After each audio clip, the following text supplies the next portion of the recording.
I'm Jessica Peresta, host of the Elementary Music Teacher Podcast, a part of the Education Podcast Network. Shows on the network are individually owned and opinions expressed may not reflect others. Find other interesting education podcasts at edupodcastnetwork.com.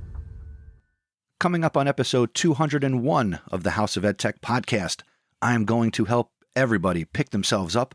We're going to go to space, and I'm going to share how you can start a podcast club or network at your school. Strike up the band.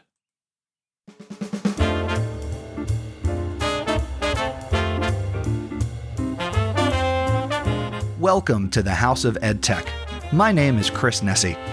The House of EdTech launched in 2014, giving me the opportunity to speak with teachers, leaders, and creators so you can more effectively integrate technology, strengthen your pedagogy, and have more confidence in your classroom and school so you can make an impact.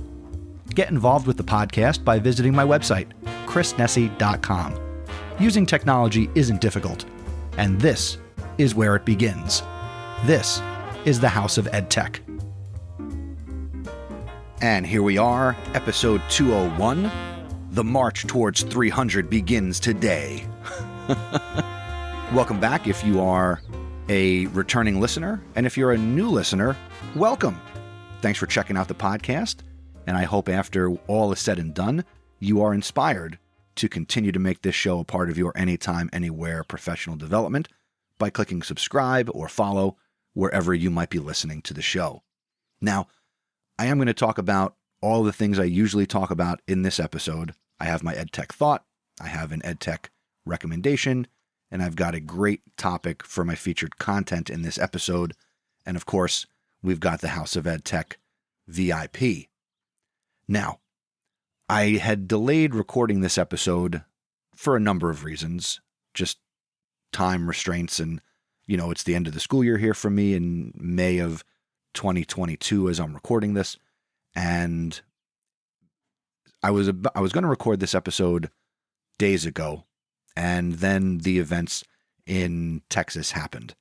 And I know you don't tune in to this show for political commentary, so I'm not going to spend too much time on it. And it's not about politics. It's just about, I just want to express, my sadness and just the pain I feel for the families, for obviously the victims. I mean, it's children. Children were killed. And there's just no place in this world, in this country, for putting policies in place that can allow this to happen. And I think things need to change. Now, I'm a history teacher. I certainly understand the Second Amendment, and I think it is grossly misinterpreted in many ways. And that's my opinion. I think there needs to be laws in place that don't let this type of thing be able to happen, meaning that an 18-year-old can walk into a sporting goods store, a big box store of your choice that sells these weapons of destruction that can lead to this happening.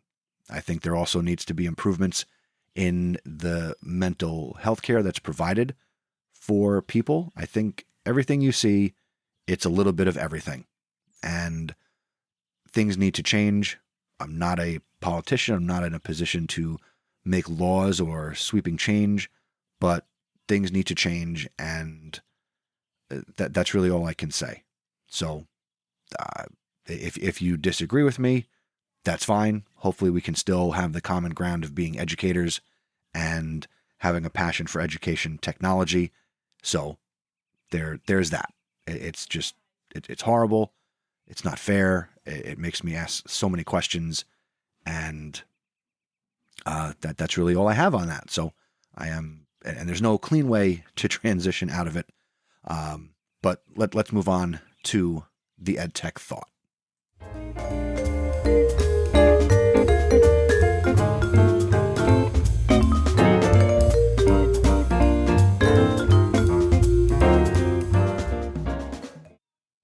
I'm calling this EdTech Thought, You're Doing Enough. Have you ever felt inferior? Have you ever felt like you're just not doing enough and you could be doing so much more? Of course you have. You're an educator. Some people make a living telling us we're not doing enough. I've also previously stated on the show that you and I work in a profession where you're hired based on your potential, but evaluated on your shortcomings and your faults and what you're not doing well. This clearly shouldn't be the case, but that's an EdTech Thought for another day. You and I are doing all we can at any given moment. Do we have the desire to do more and be more in our role? Sure. There are times when I want to do more, but I just can't. I would love to podcast more. I would love to create tutorials on a regular basis. I would love to live stream more and be even more recognized and considered more of an influential figure. But I'm not, and I can't. I would love to do more at my high school. I would love to teach more classes at Rutgers. I would love to coach more of my kids' games. I would love to have more date nights with my wife. When I reflect, I do have it pretty good. Balance in my life does exist. I'm happy. I'm doing everything that I want to do. And while I would like to do more, I know I am doing enough. And that's my EdTech Thought.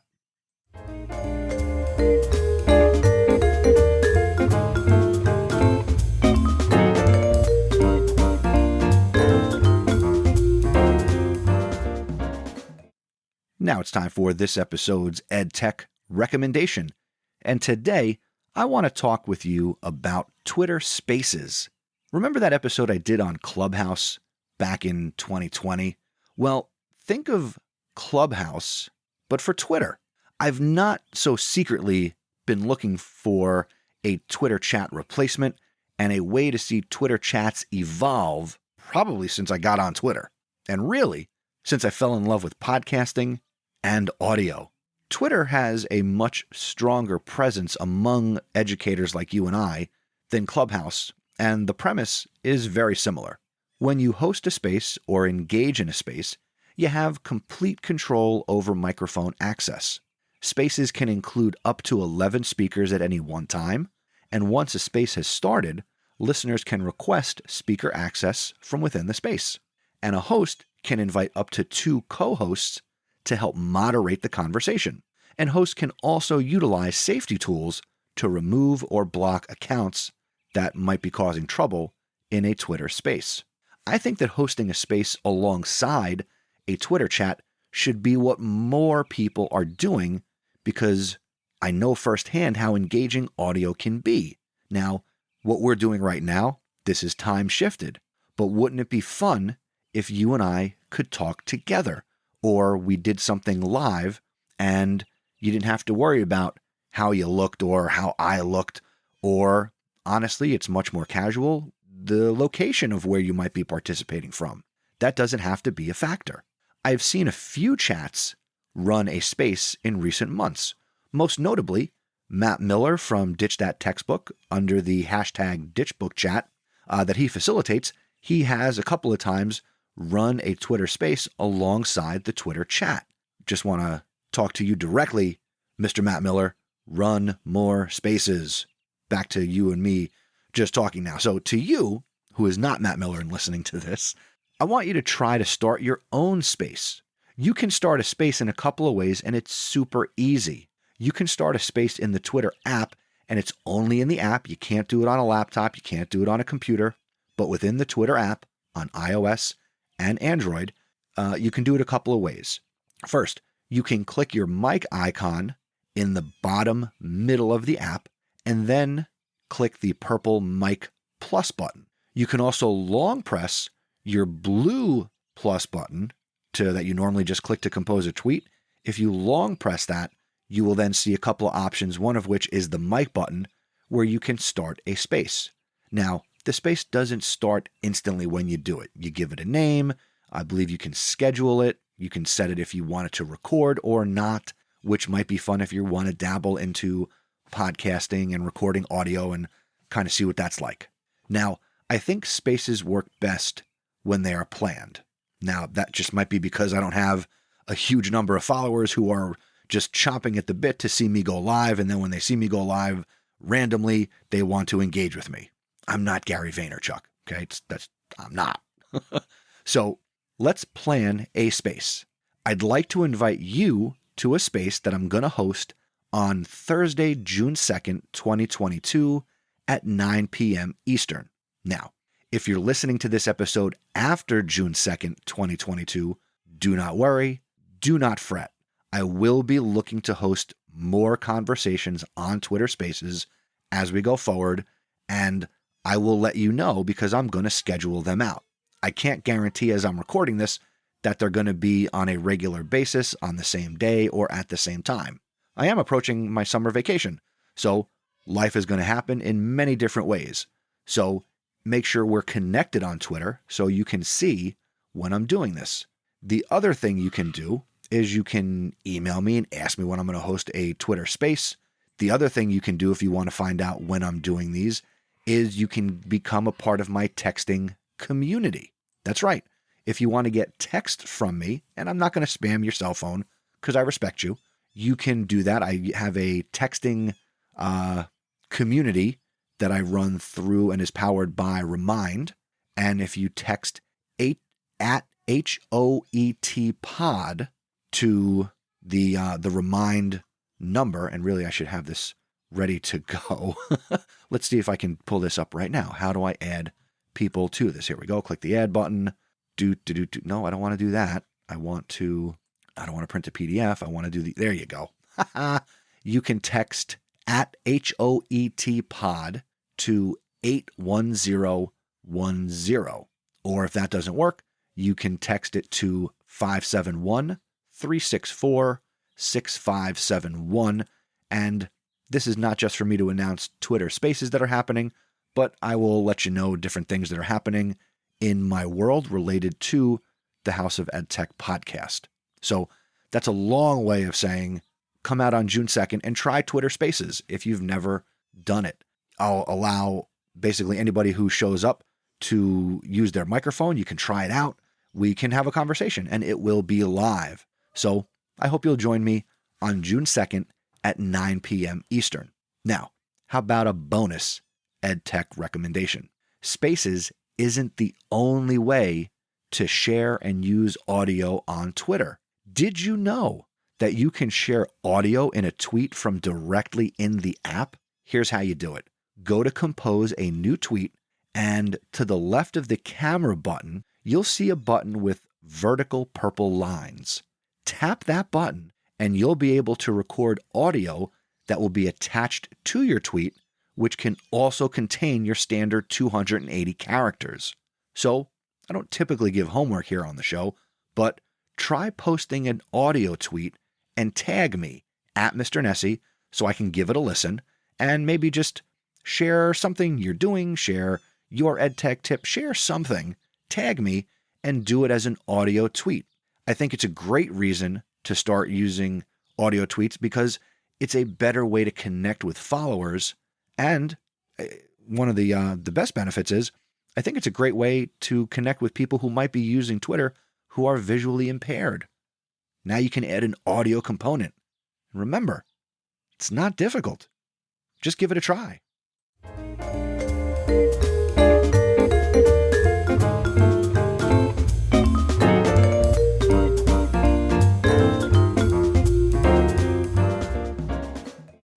Now it's time for the featured content here in this episode.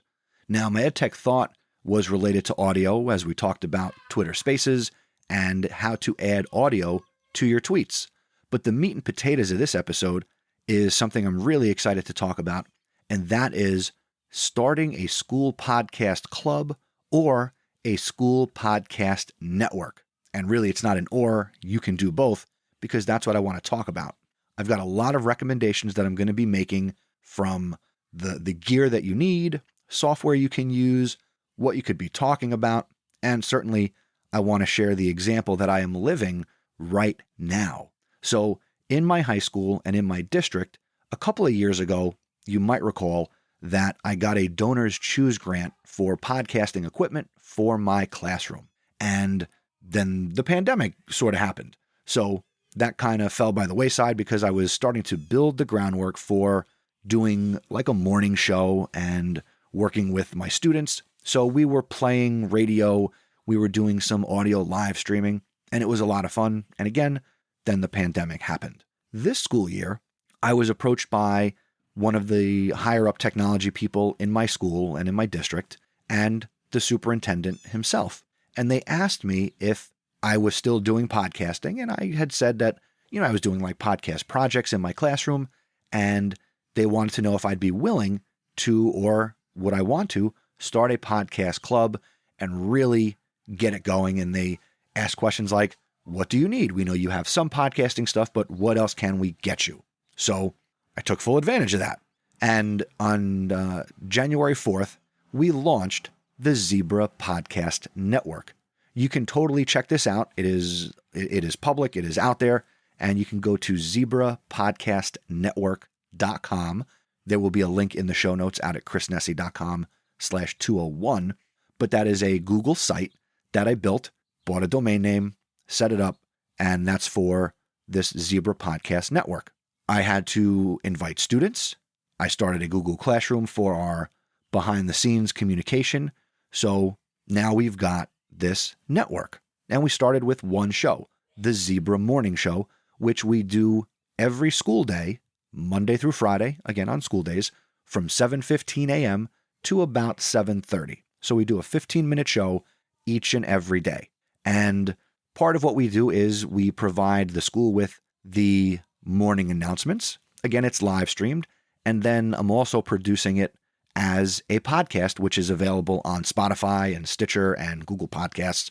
And the reason it's not available on Apple Podcasts is I don't want to add it to my Apple ID personally, and I just haven't found an easy way to create a new Apple ID with the email address that I got for the podcast club.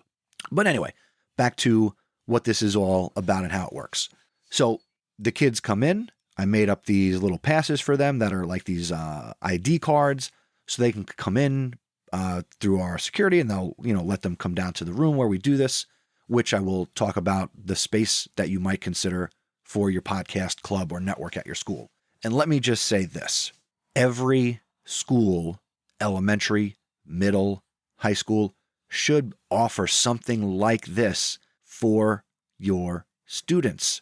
It's also available, at least, nobody has taken me up on it, but I've also let the faculty in my building know if they want to ever use the equipment, learn how to use the equipment, to let me know, and I'll be more than happy to help them out because I've got the knowledge and the experience, and I want to share it. I think everybody should try it, right? That's kind of the whole premise here. Let's talk about a couple of specifics. First, let's start with space. Where in your school should you have a podcast club or a network? You could do it in a classroom. You could do it in an old closet or storage space. In my school, I converted the science textbook room into a podcast studio. And you can actually see this because not only do we live stream the audio for the Zebra Morning Show each and every day, we live stream it on video on YouTube. So if you were to go to zebrapodcastnetwork.com/YouTube, you can see our live streams. So I'll let you know this: it looks much bigger on YouTube than it is in person. Again, the room you're going to see used to be a textbook room that had shelves and science textbooks for the entire school.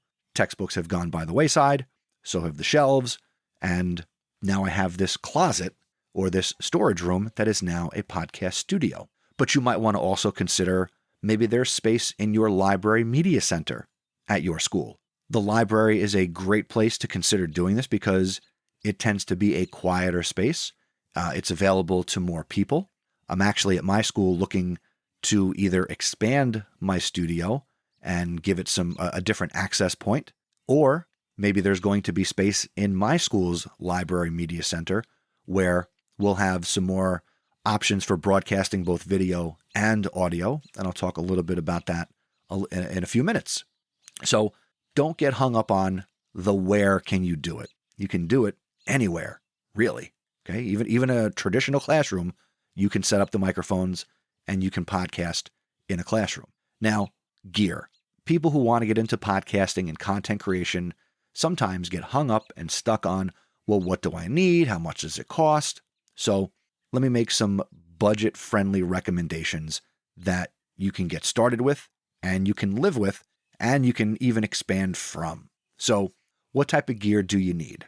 Well, you need a way to capture. So people typically want to know, what kind of microphones do I need? There's a couple I recommend. Simply, I would recommend either the Samson Q2U or the Shure MV7. They are both USB XLR microphones that you can connect to a computer, or you could connect to a mixer or a higher-end audio recorder, which I will make a couple of recommendations for. The Samson Q2U is about a $70 microphone. The Shure MV7 is, I think, $200. Okay, so if you've got a budget or can secure some funding for this, certainly there's some higher end equipment like the Shure MV7 that doesn't really break the bank per se, but certainly is a step up from something like a Samson Q2U, which if that's all you can get, that's fine. All right. Now, what are you going to run those microphones into? I recommend one of three devices. First, and what I'm using at my school, is the Tascam Mixcast 4. It looks like a mixer board where you can connect up to 4 microphones, and you can also load up sounds onto a sound pad. It will record to a micro SD card, or once you connect the unit to your computer, it becomes an external sound card, and any sound that goes into it is what's going to go out into your live stream if you're going to live stream it, or the software that comes with the Tascam allows you to record all the channels, so each and every microphone and all the sound effects. You can just record it all into their software, and you've got a nice multi-track audio file that you can edit, right? And I'll talk a little bit about what I do and what my workflow is in a couple of minutes. With the microphones I recommended, the Samsons come with tabletop stands, but they're not the best stands. And the Shure MV7 does not come with a stand. So what I recommend is you pick up some microphone boom arms. If you look on Amazon or B&H Photo, and I'll put some links in the show notes to the different things I recommend from Amazon, a mic boom arm can either get screwed into a desk or tabletop or clamped to the edge of a desk or a tabletop, and that gets the microphone up off the desk. So that way you can have your keyboard in front of you, your laptop, and you can position the microphone right in front of your face. You're also going to need headphones. Now, the Tascam Mixcast 4, or as I'm looking at my notes, I forgot to mention the other two. The other is called the Rode Procaster, and there's actually soon to be released, as I'm recording this, the Rode Procaster 2. Okay. Now, I imagine the Rode Procaster 1 is going to see a little bit of a price drop because it's not the most current version of this physical piece of hardware, and that's okay. So if you can get a Rode Procaster 1 or 2 or the Mixcast 4, which are all very similar, you can connect up to 4 microphones on each. And I was about to talk about headphones. Each of those devices, you can connect up to 4 headphones. So each person on their microphone can listen and hear everybody else. And the headphones that I recommend are the Audio-Technica ATH M20X. These are very comfortable over-the-ear headphones, and for germy purposes, you can easily wipe them down if you have a lot of people using them. They are not expensive. I will have a link to this and everything that I'm talking about in the show notes out at chrisnessy.com/201, or you can head over to chrisnessy.com/podcastgear, and that will also bring you over to my page on Amazon that has all these recommendations and all the different pieces of hardware that you might consider. Now, if you want to add a video component, I do recommend some type of webcam. Now, your Chromebooks or your teacher laptop, yes, there's a camera. But if you want to do something a little bit more, you would need an external webcam. Maybe the Logitech Brio or the Logitech C920. Those are two nice webcams, or really any external webcam will get the job done. And again, if you go and check out zebrapodcastnetwork.com/YouTube, you can see that it's an external webcam that I bought a USB extension cable for. So the camera you see is attached to the laptop that I am using in the videos that you see if you go and check out any of these live streams. But I bought like a 20-foot USB extension cable so that way I could put the webcam further away and kind of mount it up on the wall to get the shot that you'll see in the video. So the whole idea with the live streaming, let me just throw this in, is it's not a video first broadcast, right? It doesn't look like the news. Maybe your school is already doing a video broadcast. And if that's the case, maybe you just take the audio of your video broadcast and you release that also as a podcast, because then you might get more people to just listen to what you're doing. So now ours is an audio first broadcast. So yes, the camera is more like a voyeuristic thing where you can kind of look in and, see us when we have a guest in, or just to see the antics of the things that we're talking about. So it's a different twist on it. Okay. So that's really the purpose of the webcam. Now, what type of software do you need? Well, I'm not really going to ask you to spend any money, because you can, if you were to get the Tascam, that comes with software that you can record into. And spoiler, even if you don't get the Tascam, you can get their software and you can still download and record into it. Now, you're not going to get this multi-channel recording, but you could record into the Tascam Mixcast 4 software, which is available for a free download. I also recommend Audacity. That's it. You want to just record and capture kids' audio and use these microphones, you can record directly into Audacity. Now, part of my workflow is, I'll be honest, I do not like the controls and the editing options in the Mixcast 4 software, and the Rode Procaster does not come with editing software. So what I do is I record into the Mixcast 4 software, because it will record all of the audio channels, and then I export that, and then I open up this polywave, which is a multi-track wave file, and I open that in Audacity, where I can then do the multi-track editing. And then from Audacity, ultimately I produce an MP3 file that gets uploaded so it's available for a podcast. How am I live streaming it? For the Zebra Podcast Network, I am live streaming using StreamYard for free. So the same software that I use and pay for Podcast PD, or if I ever do something with live streaming here for House of EdTech, which I'm paying for, I'm okay with not paying for StreamYard. And what I get for free is really more than enough. You get so many hours of live streaming time per month, and I'm only doing, 10 to 15 minutes a day at school. And I've yet to hit my limit in a 1-month period. And we've been doing this January, February, March, April, and now here in the month of May. And then where am I hosting these podcasts that I'm putting out? Now, I know I have spoke ill of Anchor in the past, but Anchor is free, and that's what we're using to host the podcast, because you get the unlimited storage, and I have it configured in a way that I've talked about in past episodes, where Anchor isn't distributing it everywhere and I have no control over it. I'm still putting controls into place. The only place that I let it automatically submit to was Spotify. I manually submitted it to YouTube and Stitcher, so those are the places that the podcast is available. So that makes it really nice.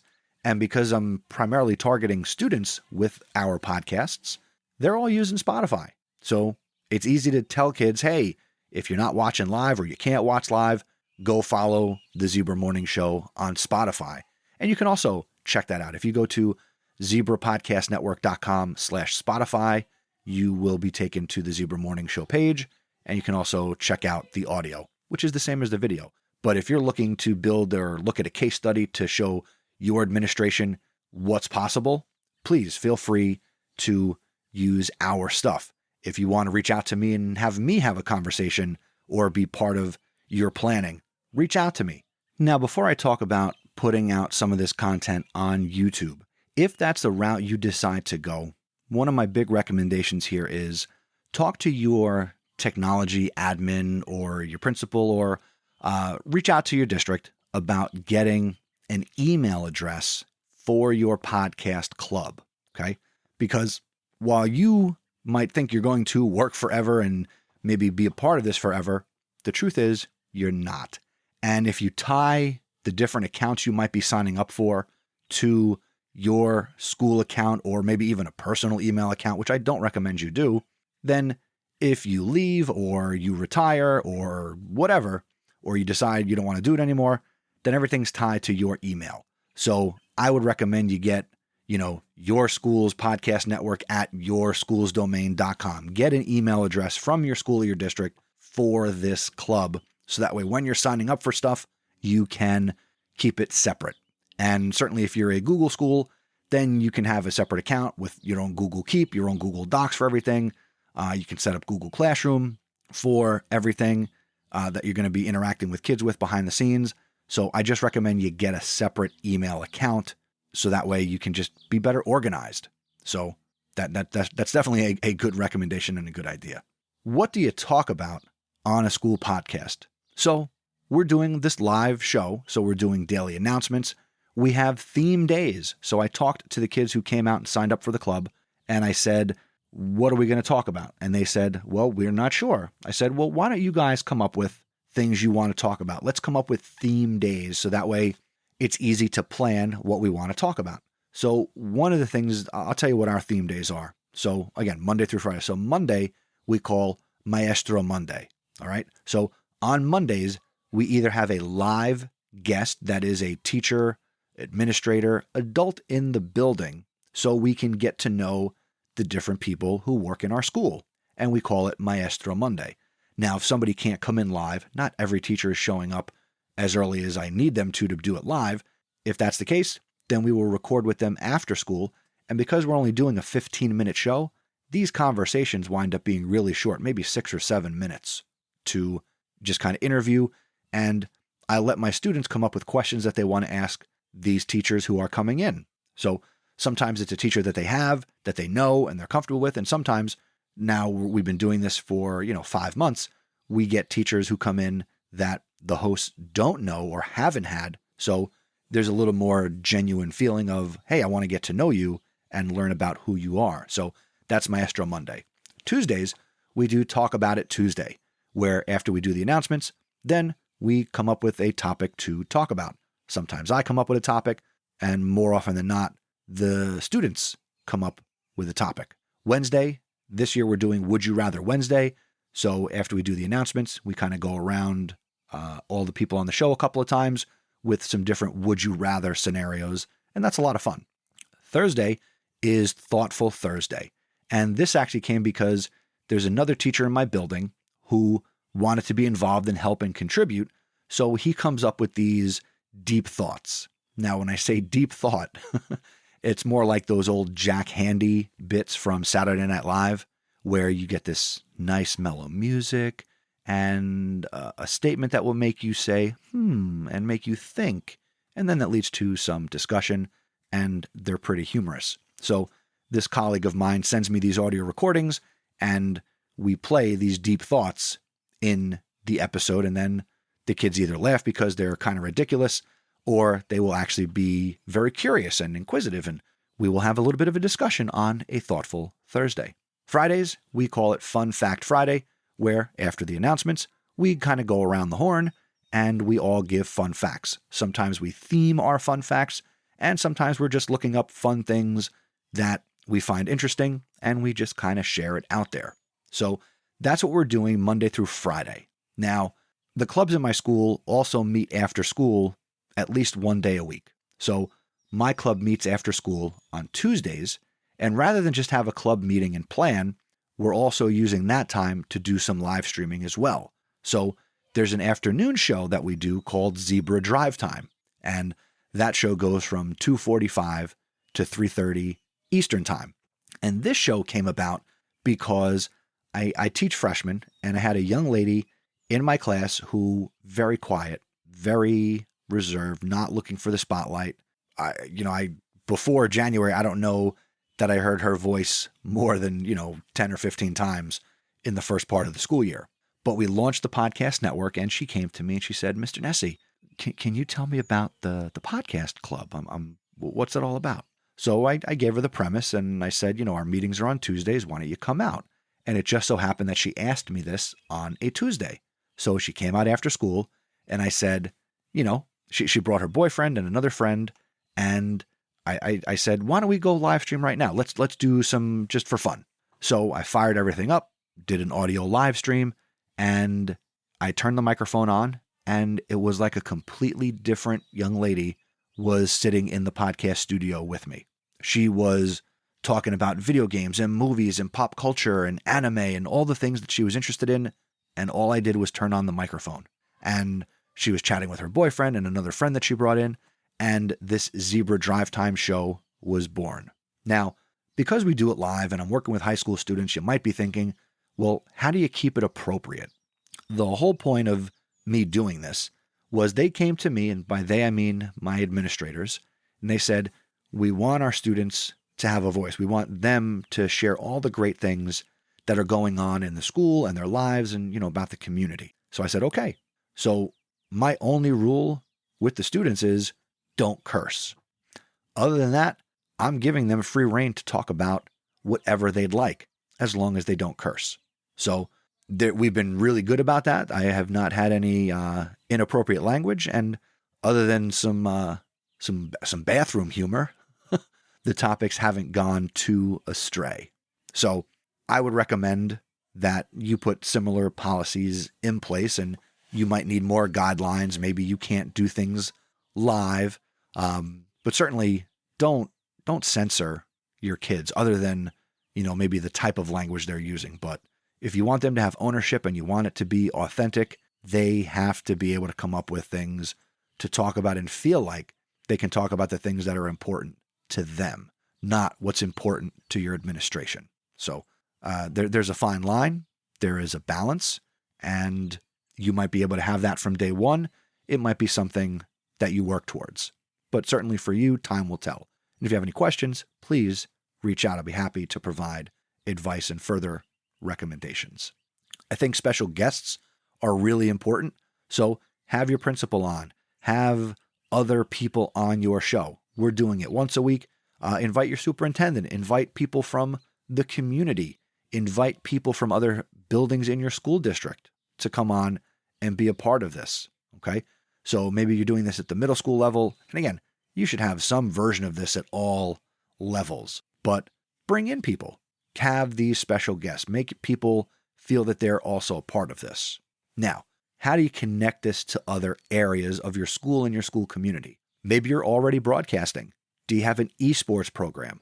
Do you want to broadcast sports, basketball, baseball, volleyball, whatever sports are happening at your school? You can now offer, in addition to podcasting, you can do live stream broadcasting. You can, for lack of better words, you can play radio, right? My plan for the coming 22-23 school year is to get some broadcasting done at our football games at the high school. I want to have people broadcasting volleyball in the fall, do some live streaming and broadcasting for basketball in the winter, wrestling, baseball next spring. So I want to expand it beyond just the morning show and an afternoon show. Now, it's easy for me because as the one who runs it, I'm also at the football games because I'm the public address announcer. I'm at the basketball games because I'm the public address announcer. So to have a mobile setup and be able to supervise kids and make sure things get done and it's appropriate and good, I'm able to do that. So it is a time commitment. So you kind of have to judge it for yourself. But having that studio and that space, yes, you might be running the club after school, but then, you might be able to open it up and offer it to other content areas and other classes who might want to do podcast projects. Certainly everybody in the building that I work in knows that they can come to me and see me and they can use the studio. Now, again, nobody's taken me up on it, but anytime that somebody says or asks me about it, I say, oh, have you seen the studio? And I will quickly run and drop what I'm doing, unless I'm teaching, and show people the studio, whether it's students, other faculty members. So I'm trying to show it off to let the word get out. Now, again, I'm in this former textbook closet. So it's a little harder to kind of let other people see it on a regular basis. So I'm trying to change a couple things that might be in a different location that will make it more prominently featured visually, which I think would help to promote it. So there you go. One additional resource that I would recommend would be the Pod Journal, that journal that I created that helps you plan podcast episodes. There'll be a link in the show notes for the Pod Journal, and that will help you or anybody who uses it plan the first 100 episodes of a podcast. So you might want to also consider checking that out. Now, I've talked about a lot here. I've talked about where you can do a podcast club or a network.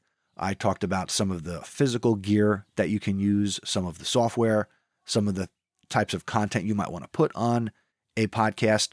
And then the other option that I give through the Zebra Podcast Network is on our website, and you'll see this out at zebrapodcastnetwork.com, is I'm telling people, if you have an idea for a show, reach out to me and I will help you do that.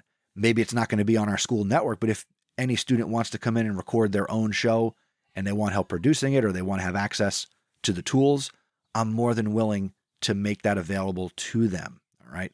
So depending on how you feel about that and how widely accepted you want it to be, you'll make those decisions for yourself. And we also talked about how you can connect this to other areas of your school. And ultimately, you should try this.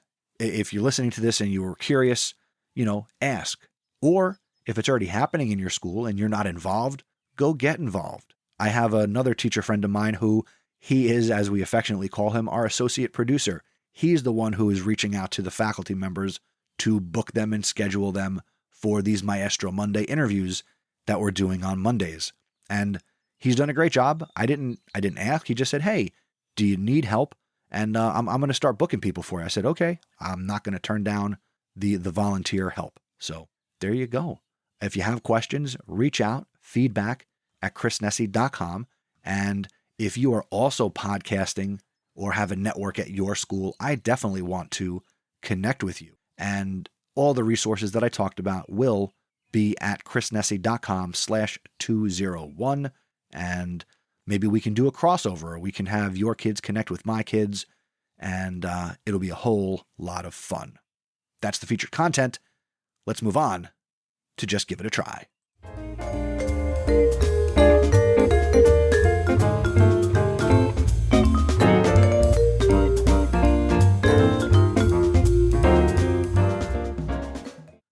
Just Give It a Try is this area of the show where I invite you, the listener, to send me your questions or talk about what has worked or not worked in your classroom with education technology. And this is where I will feature it, answer questions, and we can all learn together from our successes and our EdTech missteps. I finally have one. It's been a while since I got a submission worthy of this area, and this comes to us from Chelsea Best.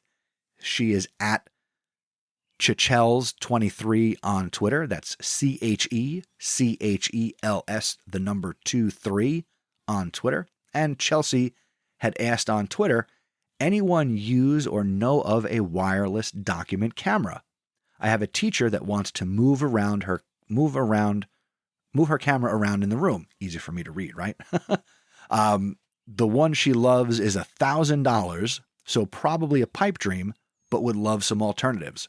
So I saw this tweet from Chelsea, and I responded by saying, you can probably use your phone, or advise this teacher to use his or her phone and do it as a Google Meet, where you start a Google Meet, you project it up onto your whiteboard, your smartboard, your screen, whatever your display is, and then you have your phone join the Google Meet as well, and then you have a wireless camera that you can move around the room as a document camera.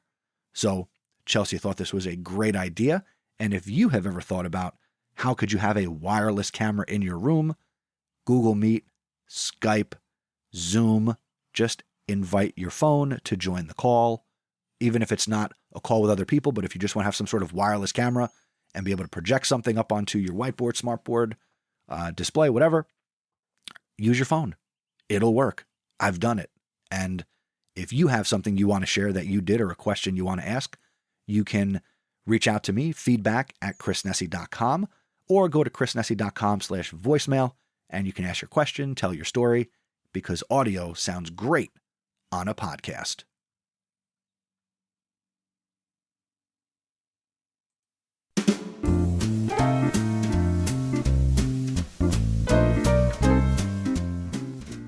Thanks for listening to this episode of the House of EdTech.